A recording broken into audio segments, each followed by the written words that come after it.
Welcome, Dr. James Beckett, Sports Card Insights. Here with John Newman, Sports Card Nation, Hobby Quick Hits.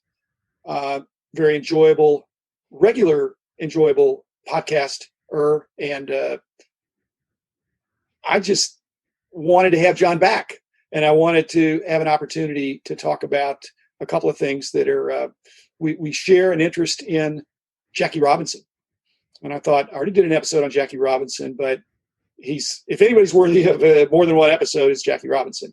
So this will be a tribute to Jackie Robinson. I don't think my sponsors are concerned about that we probably wouldn't have the hobby the way we have it if Jackie Robinson hadn't broken the color barrier, and the rest is history. You think what happened in basketball and football and hockey and all those. I mean, it was the floodgates open to a group of very talented people. So thanks, sponsors: Topps Panini, Upper Deck, Heritage Auctions, Hugging the Scott Auctions, Burbank Sports Cards, Mike Stadium Sports Cards, ComC.com, and Beckett Media, Beckett Grading, Beckett Authentication. So welcome, John.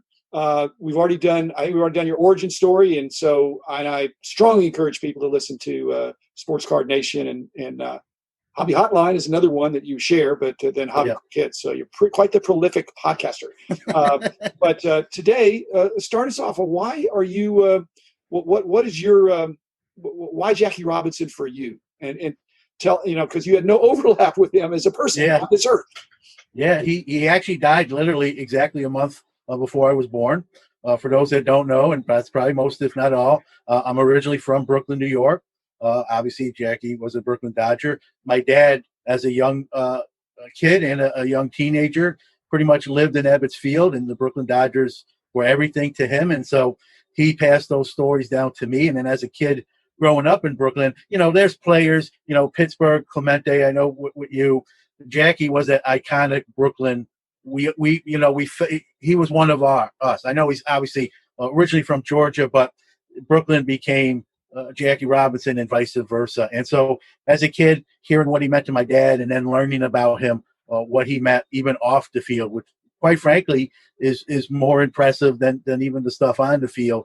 I just became, at a young age, it just left a huge impression on me. And every book report, every speech or presentation I did in school really was him, to the point where teachers knew that and had to tell me like ahead of time when they were assigning the assignment, and John, you have to pick someone else other than Jackie Robinson this time. When you were doing that, were you book reporting and Jackie Robinson the man, or the athlete, or the social change guy? I mean, was it all the above, or were you? I mean, what's the main connection there? Because he's a first-rank Hall of Famer, obviously. Yeah, a multi-sport talented guy, but his biggest contribution is in the social area of opening up our society. But what struck you was, it sounds like it's more than just the sports aspect. Yeah, for me, it's really, I know it sounds like the cop-out answer, but it was everything to me. Even he's a 5-sport athlete. A lot of people don't know he was a tremendous even tennis player, track, basketball, baseball, football, the society stuff. A guy that had his beliefs and was willing to take a stand. I mean, even, this is minor on the list of Jackie Robinson stuff, but, he was traded. A lot of people don't know this. He was traded towards the end of his career to the Giants, which was a rival of the Dodgers. And rather than play for a rival, he was on the outs of the back end of his career, but he retired right then and there and just decided he didn't want to wear that on a uniform. And that was a guy, that was one of the first things I learned. And I said, man, there's a guy that's just so strong and steadfast in his personal beliefs and how he feels, that he's willing even to not play a sport he loves and make a decision like that. And obviously, we both know he made a lot of social ones for injustices and those sort of things. And he just encompassed everything to me as a kid growing up in Brooklyn. I remember in kindergarten, I was the only white kid in school, and I came home, and I was raised by my grandparents, and I mentioned something to my grandmother, and she, sat me down, and she, told me something that I remember to this day, and still to this day. And she basically, to paraphrase, it was a longer, discussion, but she basically said to me, Johnny, there's good and bad in every religion, race. Take people, treat people fair and be nice, and don't see color.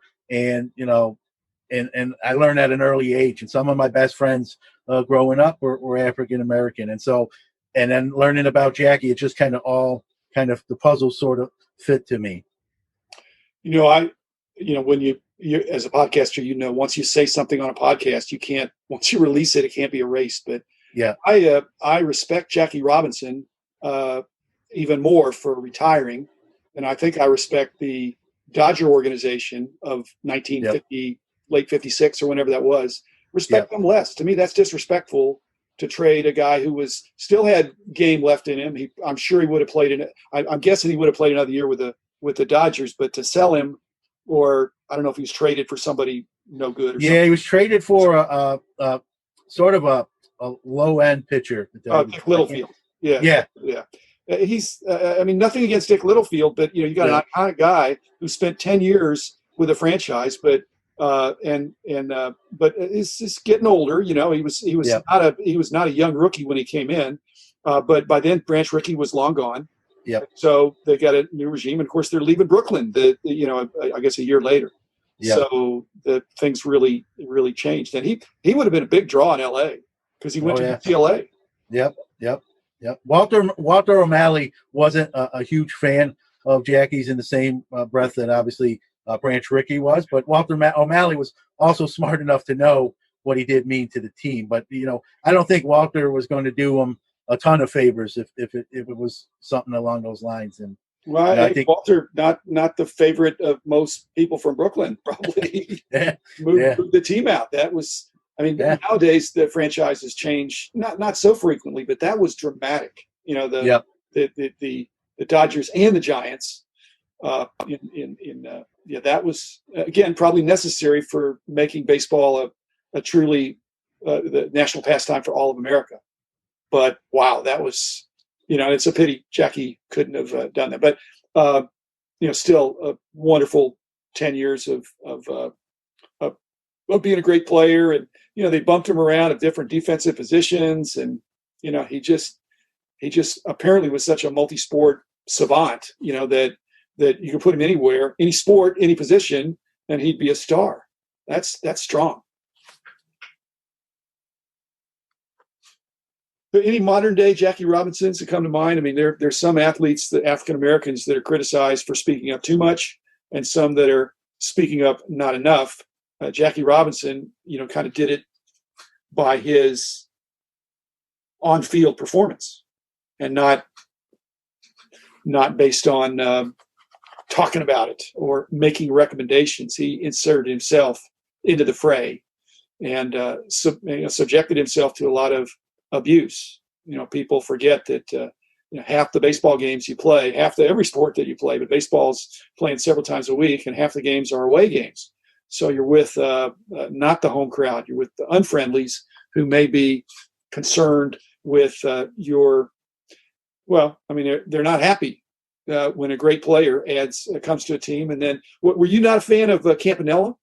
Because Campanella came in shortly thereafter, and he was a dominant player, kind of a gentle giant, maybe. And he also had a tragic end, but he was another Brooklyn icon who also, I'm sure, was subjected to some abuse. But so, why Jackie Robinson? And is there a soft spot for Campanella, or is it all Jackie with you?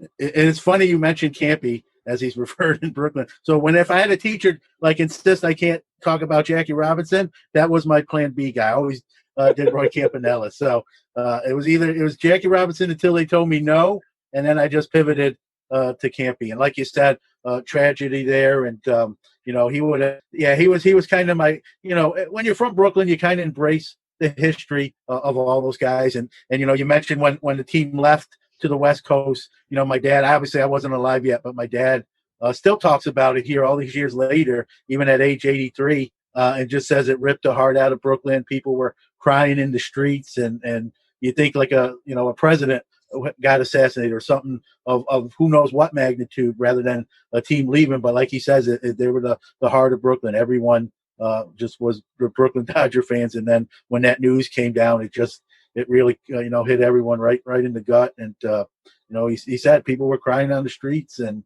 he was 19 at the time, and he said he bawled at 19 years old, and not embarrassed to admit it. But again, he's not upset. He's upset about the Dodgers leaving, and it was traumatic. But was it mostly about Jackie? and less about Campy. And what about Pee Wee Reese and Duke Snyder? I mean, there were iconic names throughout that roster. I mean, Yeah. Jackie the man for your dad in that same way?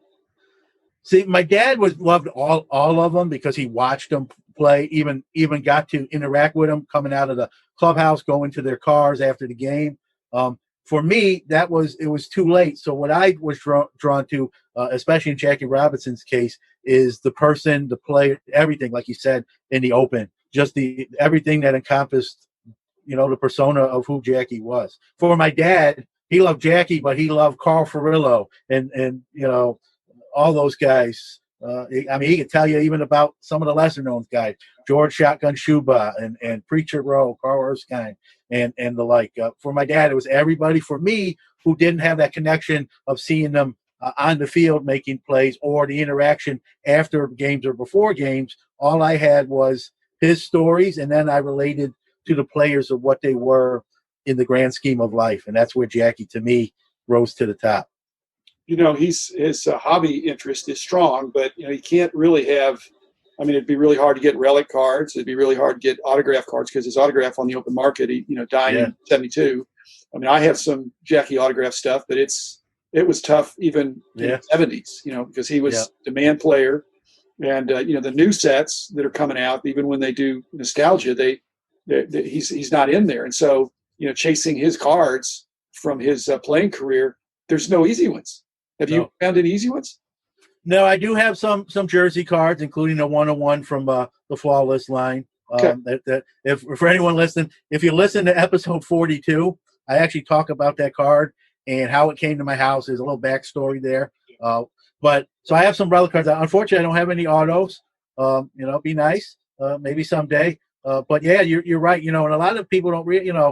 He died at fairly young, obviously in October of '72. He was not in good health at the end, and so I don't think signing autographs was something on the forefront of his mind. If you know him about Jackie the Man, fairly modest guy, kind of worried about everyone as a whole, and so he didn't have that sort of cockiness or fool himself. We just watched the Jordan Last Dance. He was sort of the antithesis of that, and so signing autographs, I'm sure he would do it and wasn't rude, but I don't think that was on the forefront of what he wanted to do when he woke up that day. I think he had bigger things. I'm sure he had bigger things in mind with political issues and social issues, even baseball issues. He was commissioner of different leagues, or even helped Major League Baseball in certain roles. And so, I don't think he signed as much as maybe certain other guys because he was just so active doing so many other things. It's probably true. I mean, I think I judge people, especially in the past, by how much respect their peers had for him. And like you said, he was in leadership positions, was highly respected. And, the thought of Jackie Robinson sitting down on a Saturday and knocking out 500 autographs for a promoter doesn't seem. And nowadays, I don't know, he'd be rich, but he already was rich in his impact and the relationship he had. So that's enough for Jackie Robinson. Thanks, John, for bringing us back into that sphere. And we'll be back again tomorrow with another episode about a different topic. But I hope you'll savor this one as John and I did. So thanks, John. Thanks, listeners. Be back again tomorrow.